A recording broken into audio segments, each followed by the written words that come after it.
અમદાવાદમાં ગુરુવારના બપોરના સમયે પ્લેન ક્રેશની બનેલ દુર્ઘટનાને લઈને આમ આદમી પાર્ટીના વિસાવદર વિધાનસભાના ઉમેદવાર ગોપાલ ઇટાલિયાએ દુઃખ વ્યક્ત કર્યું છે અને તારીખ 12 અને 13 એમ 2 દિવસ માટે પોતાનો ચૂંટણી પ્રચાર કે સભા રેલી રદ કર્યાનું જણાવેલ છે।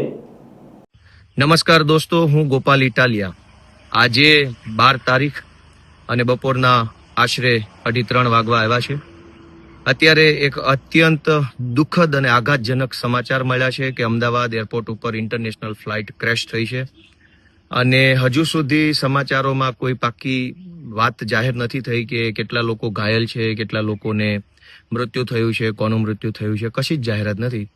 પરંતુ દોસ્તો, આ અત્યંત દુઃખનો બનાવ છે, આ અત્યંત આઘાતજનક બનાવ છે, કરુણ ઘટના છે અને એટલે અમે અમારી પાર્ટીએ અને મેં નક્કી કર્યું છે કે આ દુઃખના સમયમાં કોઈ રાજનીતિ નહીં અને એટલે અમારો નિર્ણય છે કે આજે બપોર પછીથી અમારા જેટલા પણ સભા, રેલી, સરઘસ કે જે કંઈ પણ રાજકીય પ્રચાર કાર્યક્રમો હતા એને અમે આજે સ્થગિત કરીએ છીએ અને આવતીકાલે તારીખ 13 જૂનના રોજ પણ સવારથી લઈ સાંજ સુધી અમારા જે કંઈ પણ પ્રોગ્રામ હતા પ્રચારના કે સભા રેલીના, એ તમામ પ્રોગ્રામને અમે સ્થગિત કરીએ છીએ। મિત્રો, આ દુઃખનો સમય છે, આઘાતનો સમય છે, માણસ બની અને સંવેદનશીલતા દર્શાવવાનો આ સમય છે, ત્યારે અમે કોઈ રાજનીતિ કરવા માંગતા નથી।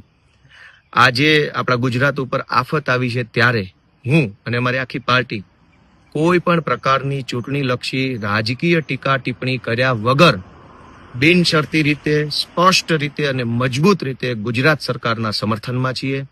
ગુજરાત સરકાર રાહત અને બચાવ કામગીરી માટે જે કંઈ પણ કાર્ય કરશે એને અમારું સમર્થન છે।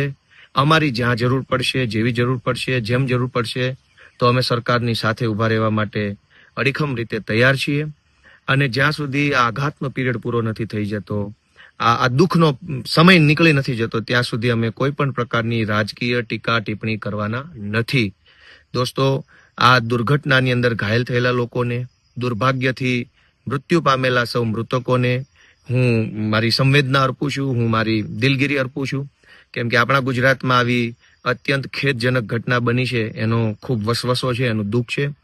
મિત્રો, એક વિનંતી એ પણ છે કે ગુજરાત ઉપર આફત આવી છે, આ બહુ મોટો ઘટના બની છે। ગુજરાતમાં અગાઉ ક્યારેય પણ પ્લેન ક્રેશ થવાની ઘટના નથી બની, ત્યારે આ પ્લેન ક્રેશ થવાના વિડીયો હોય, ફોટો હોય, જૂના વિડીયો, જૂના ફોટો, પછી તો બધું જ વસ્તુ વાયરલ થવા લાગે છે। તો બધાને વિનંતી છે કે સમાજના તમામ વર્ગમાં ભય અને ચિંતા ન ફેલાય, અફવા ન ફેલાય, સમાજની અંદર લોકો તણાવમાં ન આવે, પેનિક ન થઈ જાય, એટલા માટે આપણે સૌ સંયમ બનાવી રાખીએ।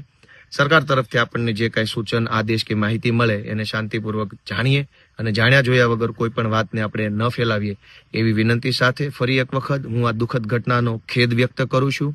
રાજકીય ટીકા ટિપ્પણી છોડીને આ મુશ્કેલ સમયમાં, આ દુઃખના સમયમાં મારી સંવેદના વ્યક્ત કરું છું અને આવનારા આજે અને આવનારો દિવસ, આ બંને દિવસના રાજકીય પ્રોગ્રામો અમે સ્થગિત કરીએ છીએ। જય જય ગરવી ગુજરાત।